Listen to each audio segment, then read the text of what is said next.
Hello guys, and welcome back to the channel. Now guys, no rest for the wicked, the saying goes, and the wicked really should have no rest. So I do not imagine that Malam Buhari is resting easy in Aso Rock as I bring you this. President Buhari told to divide Nigeria into its original units immediately. So that's the headline. President Buhari told to divide Nigeria into its original units immediately. So now let's see who is saying what, where, and when. Leader of a leading Yoruba socio-cultural group, Afenifere, Chief Ayo Adebanjo, has called on President Muhammadu Buhari to, without further delay, break the country into its original units if he does not want to restructure. Adebanjo said that anarchy looms in the country. He emphasized that the constitution foisted on the people had been the cause of the nation's problems. The elder statesman said that Nigeria should be broken so that each group goes to its place and enjoys peace. According to him, there has been disobedience to the rule of law and illegal detention of persons who speak out against the government of the day. When a court gives an instruction and you don't obey, when you ask people to be detained without trial, you obstruct the rule of law. That is unfortunate, Adebanjo said. We are moving towards anarchy, except we want to deceive ourselves. The court that is supposed to be the sanctuary of the common man has been desecrated, and yet the people who should protest keep quiet. We are already in anarchy. Have I not been vindicated? I have not changed from that position at all. Anarchy has taken over this country. We must return the country to true federalism, where the regions should be autonomous and let everybody be ruled according to the dictates of his place. Then, this culture of autocracy and authority over everybody would be stopped. It is because of this culture of autocracy that the president doesn't want to do anything to change the constitution. Since the president doesn't want to go back to a constitution we agreed on at independence, it is better everybody goes to his area and enjoy peace. I have said it and I have challenged him and he has not denied. And I said, why should he hesitate to go back to the constitution we had at independence, which was approved by Azikiwe, Awolowo, and Saudana? And I said, he can never be more intelligent, more educated than the Saudana, and he has not told us why he would not go back to that constitution. So what is the problem? If he is serious about keeping this country together in unity, in peace, let's restructure and go to true federalism, and every other thing is just going round the clock. That is where I am, that since it has turned this way, let this country break and let everybody go to his place and have peace. I have told the president to go back to the interview I had with Vanguard before he was elected, and I have been vindicated in all that I said in the interview. So here is now a leading voice within the Yoruba space, a chieftain, I say a chieftain, the chieftain of the Afenifere group, the leading foremost Yoruba pressure group, the leading foremost Yoruba lobby group, is saying now that, look, enough is enough of all of this nonsense. We cannot have it that this guy of a questionable IQ is having dominion over 200 million people, especially over Yoruba land, with no recourse to law or the constitution, and this guy is now a god to himself and a law to himself. We cannot and we will not live that way. This is not in our nature, this is not in our culture, and this is not in our being. So we either revert to what we originally agreed upon, because the only thing, bear in mind, that was ever agreed upon by all Nigerians was the 1960 whatever it is constitution, the original, the originating constitution of this country that was agreed by Azikiwe, Awolowo, and the Saudana. So that is the one subsisting constitution that all of the country are signed to. So every other thing has been a construct of the military, has been something that has just been put in place by a military regime. So the one constitution and the original constitution and the abiding constitution that Nigerians recognize is the constitution that was agreed in the 60s. So we have to revert to that because nothing has worked in that country since that constitution was jettisoned and set aside. So we have to revert back to that because that was the only thing that we agreed, and nothing has worked since. So this guy is now insisting that we either go to that true federalism where every region had semi-autonomy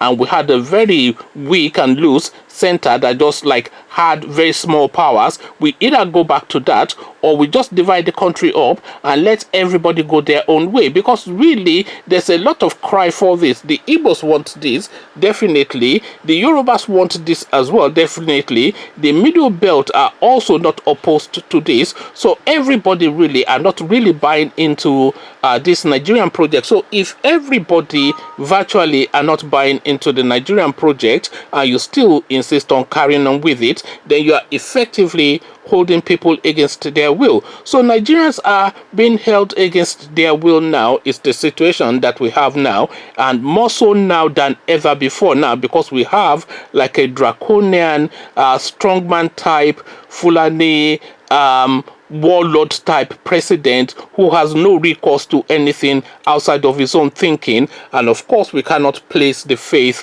of 200 million people on the thinking and the whims and caprices of Malam Buhari. That cannot be the case. So if we don't have a structure that guides and sets the templates for how we live and coexist within that country, which should be the constitution, if we don't have that, then we have nothing, because we cannot be at the whims of this guy. This is effectively what Chief Adebanjo is saying, and is re-echoing what he has been saying all the way through. Like, look, this system is not working, and it's not the only voice. Fani Kayode is saying the same thing, and Nnamdi Kanu is saying the same thing. Even Obasanjo is coming around to it. Wole Soyinka is saying the same thing.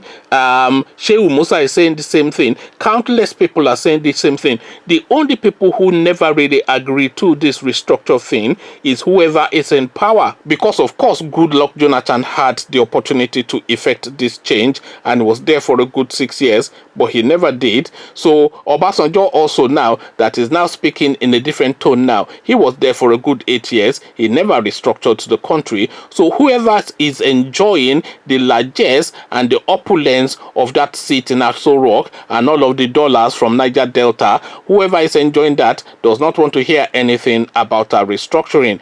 I bet you that as soon as this Buhari comes out of power, he will also be a proponent of restructuring. But whoever is there, of course, will completely disagree. And this is really where the problem is in Nigeria. The problem in Nigeria is essentially down to the constitution, because the constitution was badly formed and it was weighted in favor of a certain section of the country. You have to remember that this constitution was put in place by Abdul Salami, the last military guy that handed over to Obasanjo. So he weighted it in a certain way, and it was done hurriedly as well, because I think that guy was barely a year in power before he handed over the country to what would now purport to be civilian rule. I don't know if we've ever had civilian rule in that country, but really the problem of that country is the constitution. And what Chief Adebanjo is now saying is that we either go back to the original constitution, or let's just shake hands and say nice to have met you and go our separate ways. Nobody cannot stand alone by themselves within that Nigerian space. The Igbos can eminently stand alone by themselves. The Yorubas have infinite capacity to stand alone by themselves, and the Hausa Fulanis have all of the capacity that they need to stand alone by themselves and to form a successful country. Each unit, or each of the federating units of Nigeria have the capacity to form a successful country by themselves. There is nothing that is required to form a nation that you would not find in Yoruba land, in Igbo land, or even amongst the Hausas and Fulanis. So if we are not saying that this relationship is not working now, why are we then being held at gunpoint and against our will to continue to pretend to be one and the same when we are fundamentally, innately, and visually and essentially not? So this is really where the question is, and all of this question, of course, is found in the Constitution, because all these questions are directed to the Constitution, and the lack of answers within that Constitution now sets the tone to say that the Constitution is not fit for purpose. So we revert to the 1966, I think it was, or was it 1960? It was 1960, was it? Correct me in the comment section the exact date of the original Constitution that was signed by Zik and Awo and the Saudana. So that is really what needs to happen. As autonomy and sub-regions is really what we want. Come tell me now what your take is on what Chief Adebanjo is saying in the comment section, and how you are positioned in terms of this restructuring or reverting back to the original constitution of the country, or dividing the country in its entirety and letting everybody go their own way. Come tell me what your take on all this is. But before you do that, click on the red subscribe button until it turns gray. The bell button notifies you every time I drop a new video. Then come tell me what proponent you are. Are you a proponent of the original constitution, sub-regions, semi-autonomy, or complete dividing of the country? This is really where the question is in this video. So I'll leave you here. Carry on with you in the comment section, but here I say peace.